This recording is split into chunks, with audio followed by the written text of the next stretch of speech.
Hello there, everyone, and welcome back to the Crab Tribe. Today is a very special episode. I've been waiting a while to do this. Had to fix my mic and get organized. But today we're going to talk about Charix, the Raging Isle, which is really, the reason I have this YouTube name and all of my YouTube personas across the internet, because I love Charix. I think he's a, funny, unique guy. And he's one of my favorite commander decks, just to have fun and do what I do with crabs. It's all about the crab, man. So here is a brief overview of the commander itself and my commander deck, which I have entitled the Crab Daddy. So Charix, first of all, has two arts. There's the one on the left and the right. I have the one on the right. I think it looks pretty with the nice little orange flare to it. Something to note here, I think, is that the left side has very pronounced spikes on him, almost like they're metal, very sharp there. While on the right, they're not as sharp, more rocky and overgrown with moss. And I would assume from that maybe this is a different timeline, or that he's seen some battles and he's a bit worn out. Bit of erosion there. But anyway, those are the two arts. Do what you will with them. And let's just jump in and talk about the lore. Who is Charix? Where does he come from? And what does he do? So Charix, the Raging Isle, is a Leviathan crab from the ruins of the Tazim Skyclave from Zendikar. When Iona destroyed the Tazim Skyclave, huge chunks of it fell into the ocean. One particular piece of ruin, housing a powerful and forgotten core artifact, landed on a clutch of crab eggs. The eggs were all crushed, except for one. That egg hatched and, denied normal food, gorged itself on the energy of the artifact. It grew larger and explored the surrounding ruins, finding new artifacts upon which to feed. When the Skyclaves rose once more, many of the Tazim ruins emerged from the ocean. Its lifestyle and food supply interrupted, Charix has breached the depths in search of subsistence. So, reading that from the official wiki, I would think that something to do with him has to do with artifacts. Like maybe sacrificing artifacts and you get some effect or some counter. But weirdly enough, that actually has nothing to do with him. Because I guess, like it says, he's searching for new subsistence, not under the ocean anymore. So here's a brief slide on his abilities. So, his first ability says, spells your opponents cast that target him cost 2 more to cast. Which today we would call ward, but it's not actually a ward, because it doesn't include abilities. So it's only spells. So a little weird. It's predates Strixhaven, so I guess that's why. And then his second ability there, he can pay 3 generic mana, and then he gets plus X, minus X till end of turn, where X is the number of islands you control. So you can pump him up, and he gets very, very tough, or he gets very powerful, but his toughness goes down. And something to note about that is if any creature has 0 or less toughness, they are sent to the graveyard as a state-based action, and you can't respond to that, and Indestructible does not protect it. So keep that in mind if you have an artifact build around equipment. You don't want to pump him too good. You actually need to use a little bit of math here. And it actually counts the islands you have as it resolves, not on activation. So your opponent could strip mine an island if they really felt like it in response to activating it, and then it would be 1 less island after that. So if someone is mean enough to do that, they have the option. So right away, what you probably are guessing here is if you build around Charix, you want to have training grounds, maybe Hearthstone, because that reduces the activated ability cost of creatures. So you can pay less for the same value, and you don't need as many islands, actually. So you could also include the Stormtide Leviathan, which makes all lands islands, which also you need less islands for that. But then you need Islander Walker Flying to attack with him, so you can kind of work around that and do what you will. So if you did not want to use him as the commander, though, what could you do with him? I think that there are two themes, two kind of slots for him. First of all, you could put him in kind of a sea monster theme, because he is a crab, but he's also a leviathan. So he would fit with Kenosis, the priestess of Thassa, which lets you dig for a kraken, leviathan, octopus, or serpent, and then put it directly on the battlefield for 4 mana. And then also the Lord of the Deep lets you copy him with his transformed side. And so that's one way you could do it. Also, the new Kiora is very similar. Or you could do a toughness theme, like the God of Deception. You can mill someone equal to his toughness, which is 17, which, by the way, I believe is the highest base toughness in the game, outside of Mirat Lodge. So he's actually even fatter than an Eldrazi. So you could use that to your advantage if you had the Fugitive here and you had like High Alert or something like that, that you can attack equal to your toughness. You could put him in Arcades, but he doesn't have Defender. So if you can work around that, he's still pretty good. Those are two kind of themes I thought of. But if you did want to use him as the commander, I feel that there are two kind of extremes you could use. You could go full-on meme and crab tribe, hence the channel here, and puts all of the crabs, all of the crab effects in there, and the sea monsters, and kind of go with that theme. Just for the sake of the meme, you could include the horseshoe crab combo, because that's obviously going to be the best thing you can do with that theme. Or you could pour all of the artifacts, all of the swords, the hammers, the boots, just put everything onto the crab, and just swing and hope to hopefully win by commander damage. That's kind of a Voltron idea. So I started out with the more of the crab tribe meme sense of it, but I slowly converted to the Voltron, and I would say I kind of have a mix still. So it's competitive, but it's also, you know, it's Charix, so you can't really go that hard. So you have to have some fun with it, and I think that having fun is what the idea of Commander is. It's a social format. So without further ado, here is kind of a breakdown of the deck itself. So this is the Crab deck, the Crab Daddy deck I've called it, because it is all about one big crab, Charix the Raging Isle, and I've described it simply as one crab to rule them all. Equip everything to crab and swing. What else do you really need to know? And the general idea is we have a bunch of equipments, and they all go on to Charix, and he does a lot of damage. And I got right here a few ways, make him unblockable, protect him, making him phase out. And this is also kind of unique, vanishing, because it phases out all of the equipments and auras under him. That's kind of a neat way to protect him.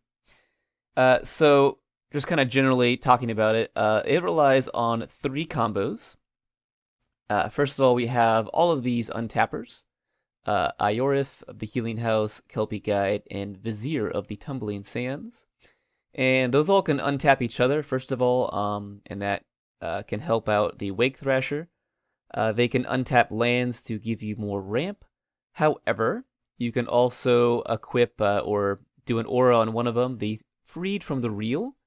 And then if you were to untap a Lotus Fields, Coral Atoll, or any island when you have High Tide out, you can net a mana and have infinite mana that way. So that is one combo. The next one involves Pilipala and the Grand Architect. So the Grand Architect can turn something blue for 1 blue, a artifact creature. So we're going to turn Pilipala blue. And then Pilipala has an ability which we can pay 2 and untap him. So this guy has a tap ability. You can tap another creature, and then it gives you 2 colorless mana. And that 2 colorless mana is enough to activate Pilipala's ability. So you can do that an infinite number of times, which again helps the Wake Thrasher, but it also gives you that extra mana from his ability. So that is infinite mana. And then finally we have the Sands of Time, which is an old and unique card, I think, because it flips everything that is tapped to untap and everything that is tapped to untapped. So it doesn't include enchantments or planeswalkers. Those don't really matter anyway.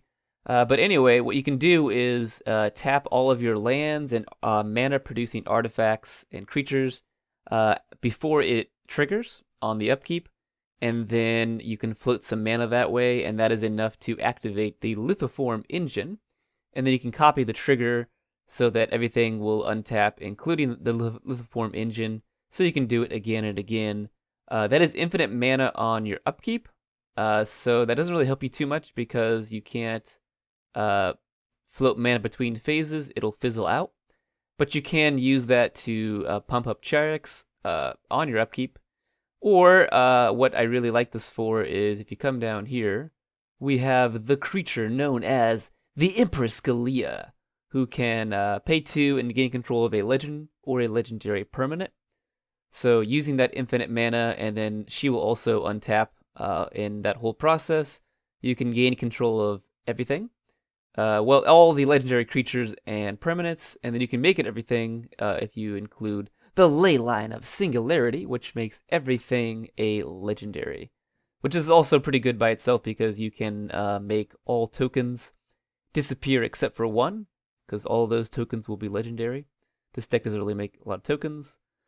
And that's even better if you have the Arena of the Ancients, which taps all legends.